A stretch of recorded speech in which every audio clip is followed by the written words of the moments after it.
Hi guys! Ang daming nagre-request nitong baking technique ko. Actually, ito yung usual na ginagawa kong foundation routine. Actually, ito na yung current foundation routine. Finally, na-discover ko na yung Hulas Proof talaga. Kung kinlik mo tong video na to, probably meron ka ring oily skin, kagaya ko. Naiintindihan kita, alam kong nakakainis kapag alam niyo yun, yung nafe-feel niyo na parang nalulusaw na yung foundation sa mukha niyo. And I'm a foundation girl. Kung mapapansin niyo, laging foundation yung ginagamit ko. Itong i-share ko today is, so far, ito yung na-discover ko na Hulas Proof makeup. So, kahit na pagpawisan ka, actually, mas okay nga siya kasi parang medyo, alam niyo, pag medyo nag-oil up na medyo dewy na and mukhang healthy yung skin. Ang unang gagamitin ko is itong Heroin Make na Make Lasting Base. Mula nung na-try ko to, hindi pa ako nag-try ulit ng ibang primer kasi it works really well sa akin. And at the same time, meron siyang SPF 40. So, covered na ako kahit hindi na ako mag-sunscreen. Kahit na may SPF 40 siya, hindi siya on flash photo. Maganda pa rin siya, walang white cast. So, konti lang naman. And kino-concentrate ko siya actually sa nose area kasi ito yung pinaka oiliest part, nose, T-zone, ayan, dito, tsaka sa kilay. Kung meron kang oily skin. Sorry bilangin nyo yung oily skin na sasabihin ko ngayon sa video na to. Ganun ako ka-oily. So, yun yung kadalasang problema kapag meron kang oily skin. Lalo na sa T-zone, ayan, kasama na yung kilay doon. Siyempre, pag nagdo-drawing ako ng kilay, literal na nagdo-drawing ng kilay. Pagdating ng hapon, shiny na siya. Ang sagwa niyang tingnan, kaya ang ginagawa ko, binibake ko rin siya. Heroin Make Lasting Base. It works really well. Okay na okay siya para sa oily skin. And moisturizing siya. Yun din yung isa sa nagustuhan ko kasi pag may mga dry patches ako, especially dito, namo-moisturize niya. So, pag naglagay ako ng foundation and kahit na matte yung foundation ko, hindi na-emphasize. So, it's really good. It's from Macy Apparel. Lalagay ko yung link sa description box. Alright, so next one is ito. Actually, hindi ko alam kung anong tama. Sabi nila, Estee Lauder. Ganun talaga kapag mahal. Alam mo, pag mahal yung foundation, depende. Pag hindi mo siya mabasa, automatic mahal siya. Estee Lauder. So, sinerch ko pa talaga. Usually kasi tawag ko sa kanya, Estee Lauder. So, it's Estee Lauder. Okay, alam ko mahal to guys. So, I'm giving you alternatives. Okay, eto kasi, siguro nasa kulang-kulang 3,000 yung price niya dito sa Pilipinas. But, ay nako, if you haven't tried this, pero may budget naman kayo. Kung may budget kayo and naghahanap kayo ng foundation na talagang, ay nako, worth every penny. Penny? Wala tayong penny dito sa Pilipinas. Worth every piso na ibabayad nyo sa kanya. It's worth it. Ito yung ginagamit ko kapag kailangan talagang aura. Ganyan. Ay nako, ito. Lalo na sa mga merong oily skin.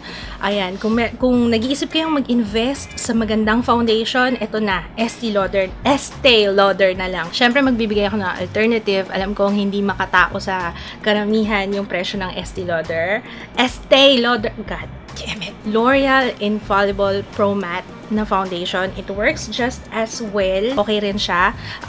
The thing is, ito kasi parang it tends to cake sa aking face if hindi ko siya na-blend ng mabuti. So, mas okay yung blendability nito. Pero mas mura siya. Kung mahal pa rin para sa inyo yung L'Oreal Infallible, Maybelline Dream Satin Skin. Okay yung coverage, okay yung blendability, maganda yung pagkakapantay ng kulay sa skin ko.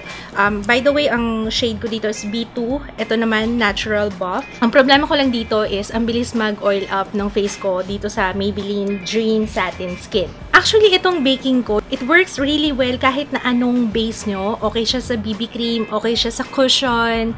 Kaya, yun. Kung ano yung ginagamit nyo, try nyo na lang itong baking technique ko. And besides, yung gagamitin kong powder for baking is very mura. 150 pesos lang. My goodness. Kung ayaw nyo nung Maybelline Dream Satin Skin, hindi ko na alam.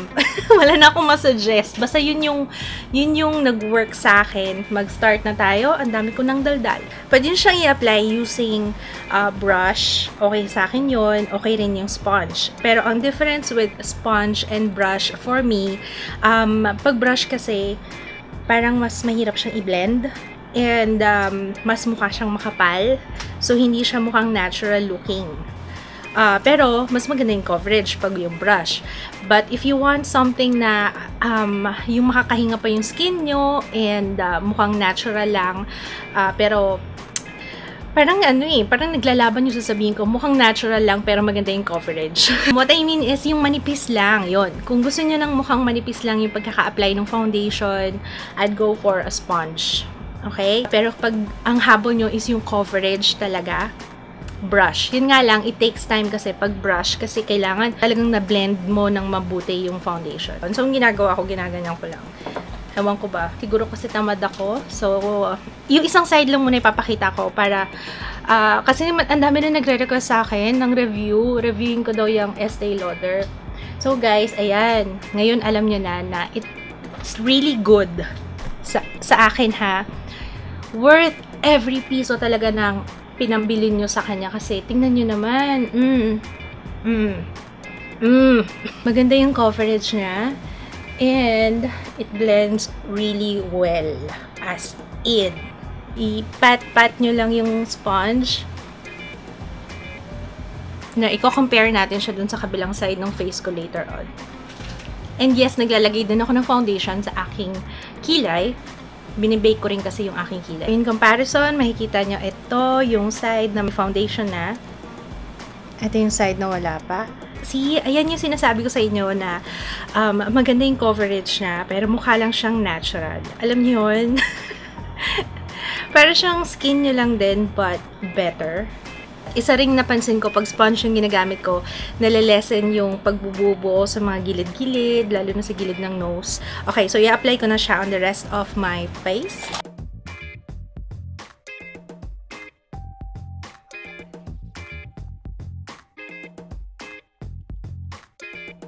Usually, hindi ako gumagamit ng concealer, pero kapag kailangan ko talaga ng flawless and kapag gagamit ako ng eyeshadow, nagko-concealer ako para mas maganda yung pag-pop ng kulay sa eyeshadow. Wala naman kasi ako masyadong problema sa under eye area. Carry naman siya with powder, pero, ayan.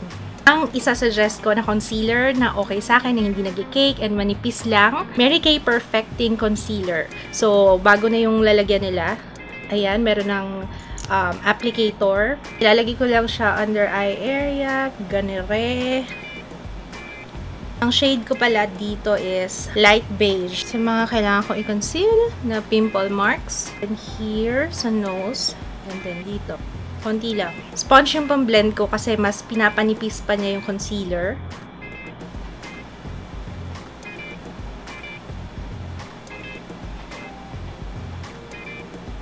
So, habang malagkit pa siya sa aking face, doon na ako naglalagay ng powder. Ito yung pinaka-importanting part para hindi maghulas kagad yung foundation, yung concealer.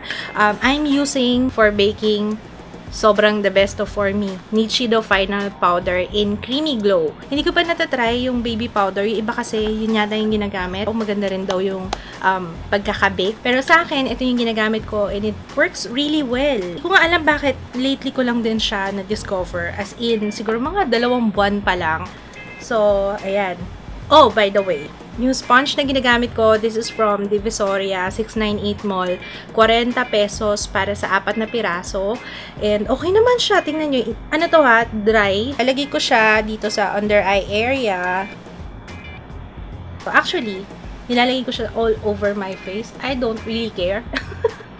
Dahil ako ay sobrang oily. Sa pagbe-bake, tandaan nyo guys, the more, the merrier. Yung powder. Ay, oo nga pala.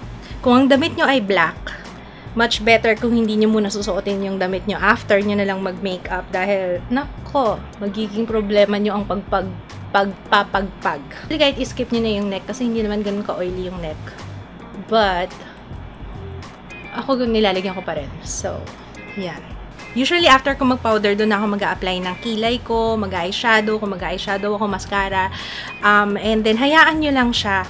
And napansin ko, the longer na iwan nyo siya sa face, the better. Lalo na kapag napapansin nyo parang nagbubuo na siya. So, siguro doon nakuha yung term na yun, no? Yung bake, yung parang medyo naluluto-luto. Wow, naluluto. Yung nagbubuo-buo, yun. Mas okay yung ganon kasi mas na parang hindi ko alam kung tama yung term ko, pero parang na-absorb siya ng skin or yung mas kumakapit siya sa skin. Especially kapag medyo nag-oil up ka na. Yung alam niyo yun, yung parang nagsisip in. Wow! Sip in! Okay? Gagawin ko muna yung aking kilay and eyes and I will be back. Pag napansin ko ng, ayan, tingnan niyo, parang nag-ano na siya. There, ayan, yung ganyang itsura. Ibig sabihin yan, okay na siya. Luto na siya. Using itong Luxie 502 large powder brush para i-spread or i-blend na siya.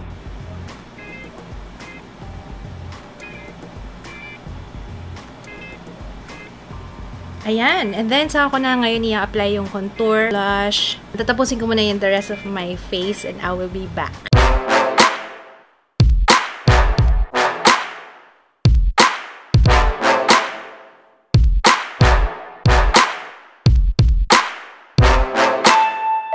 Okay guys, that's it. Sana nakatulong tong aking baking technique.